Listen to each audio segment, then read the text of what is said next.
Assalamualaikum warahmatullahi wabarakatuh. Kembali lagi bersama saya Dandi Bakti dengan NIM 1907342. Pada kesempatan kali ini kita akan melanjutkan video yang sebelumnya, yaitu membahas tentang sensor-sensor pada mobil. Baiklah, yang pertama yaitu kita mulai dari sensor oksigen, di mana sensor oksigen ini berfungsi untuk mendeteksi jumlah oksigen dalam gas buang dan mengirimnya ke sinyal ECM. Penerapannya, sensor ini diterapkan untuk membantu menentukan secara real time apakah rasio udara bahan bakar dari mesin pembakaran kaya atau ramping, karena sensor ini terletak di aliran gas buang. Sistem akuisisi data. Sensor ini mengkonversikan besaran fisis sumber data ke bentuk sinyal digital dan diolah oleh suatu komputer. Ini memungkinkan penerapan akuisisi data dapat dilakukan dengan software. Kemudian karakteristik, di mana voltase output berubah tiba-tiba di sekitar rasio udara bahan bakar. Stoikiometrik ini digunakan untuk mendeteksi konsentrasi oksigen dalam gas buang dan memberikan umpan balik ke ECM. Kemudian prinsip kerja.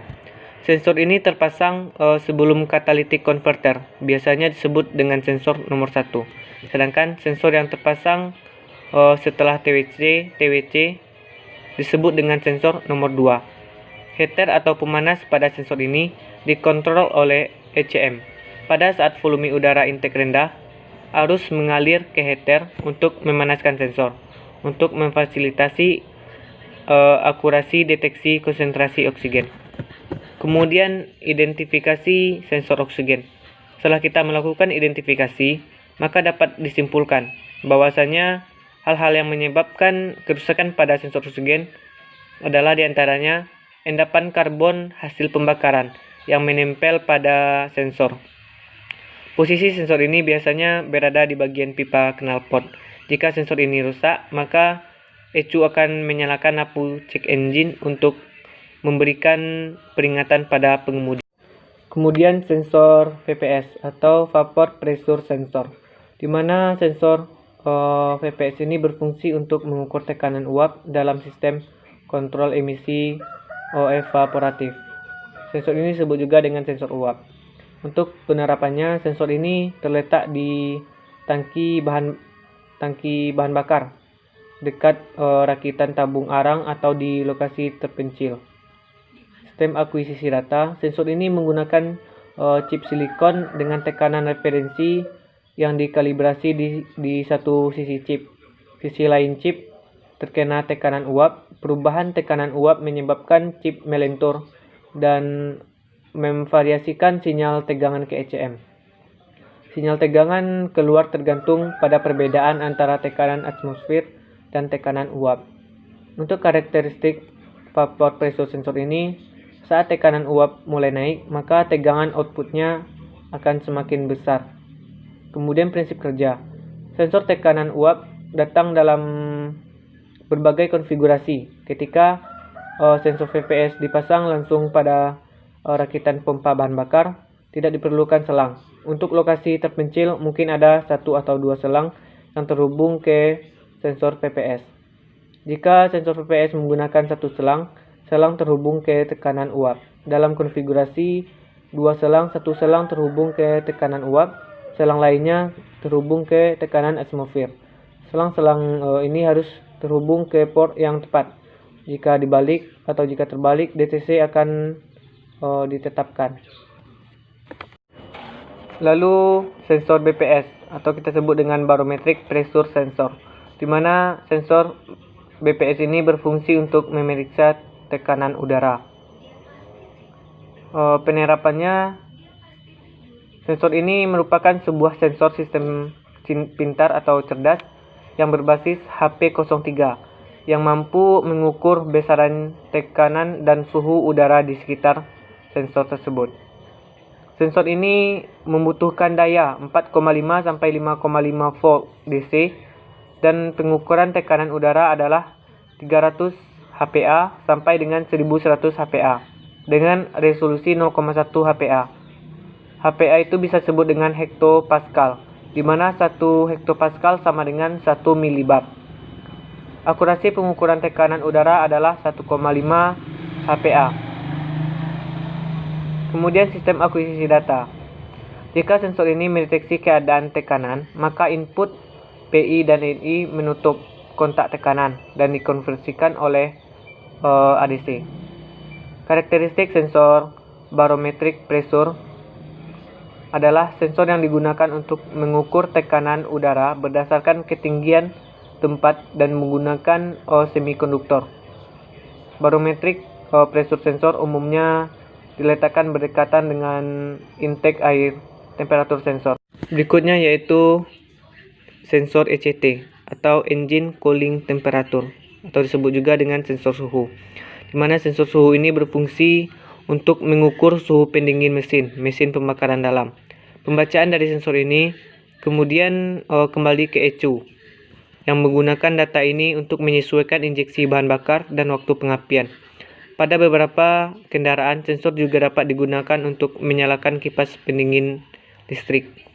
Penerapan. Sensor ini dipasang di bawah DCP SOHC atau di bawah intake manifold DOHC. Karakteristik sensor ECT. Ketika suhu dingin meningkat dan ECT menjadi panas, sensor ECT memberikan resistansi yang lebih rendah. Ketika suhu pendinginan turun, maka server ECT akan naik. Fitur ini disebut dengan tipe termistor, negatif temperatur koefisien atau NTC. Kemudian prinsip kerja sensor ECT. Proses kerja ECT adalah mengubah variasi resistansi ETC ke variasi tegangan untuk diproses lebih lanjut oleh ECU.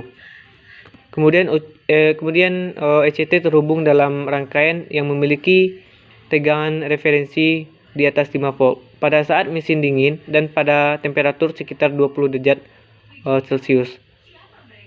Resistansi antara 2000 sampai 3000 ohm. Setelah mesin hidup, temperatur air radiator akan meningkat. ECT secara bertahap juga akan memanas dan resistansi berkurang secara proporsional. Saat temperatur mencapai 90 derajat Celcius, resistansi ECT akan berada pada kisaran 200 sampai 300 ohm. Pengukuran. Untuk melakukan pengukuran pada sensor ECT ini, pertama kita harus melepas konektor sensor ECT, lalu hidupkan kunci kotak dan ukur tegangan referensi. Nilai tegangan referensi antara 4,8 sampai 5,2. Kemudian hubungkan konektor ECT dan mengukur tegangan pada terminal sinyal sesuai dengan suhu mesin pada suhu 80 sampai 90 derajat Celcius adalah 1,8 sampai 2,5 tegangan. Lalu lepas koneksi konektor ECT dan ukur resistansi ECT. Berikutnya yaitu knock sensor.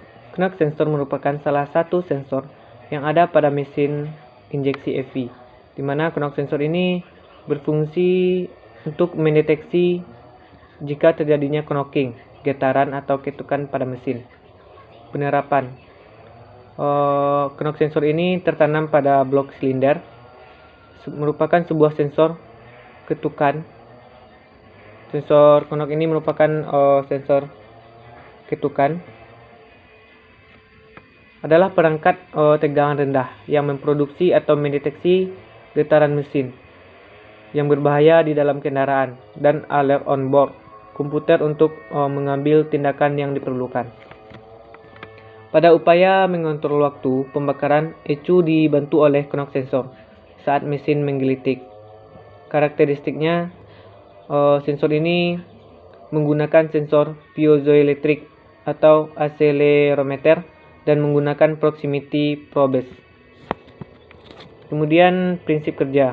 Saat mesin hidup, piston bergerak turun naik hingga menghasilkan ketukan atau getaran. Pada setiap suatu kali tanda peledak detonasi terdeteksi, maka knock sensor mengirim satu sinyal tegangan listrik. Dengan begitu, knock sensor membaca getaran atau ketukan dan memberi sinyal ke ECM dalam bentuk arus listrik. Kemudian identifikasi. Untuk mengetahui sensor ini rusak, maka dapat kita memperhatikan rasa kendaraan saat kita mengemudi atau saat kita membawa kendaraan tersebut. Kemudian bisa juga dengan memeriksa cek engine lamp lem. Atau apabila daya kendaraan berkurang, berkemungkinan itu sensor ini mengalami kerusakan. Untuk melakukan pengukuran, mengukur tahanan. Yang pertama yaitu lepas soket sensor knob, lalu atur multimeter ke home. Kemudian masukkan satu stick multisester ke dalam knob sensor dan satu lagi ke terminal lainnya, dan baca hasil pengukuran yang ditunjukkan oleh multitester. Sekian dari saya pembahasan tentang sensor-sensor pada mobil. Jika ada kesalahan dan kekurangan, mohon maaf. Semoga bermanfaat. Assalamualaikum warahmatullahi wabarakatuh.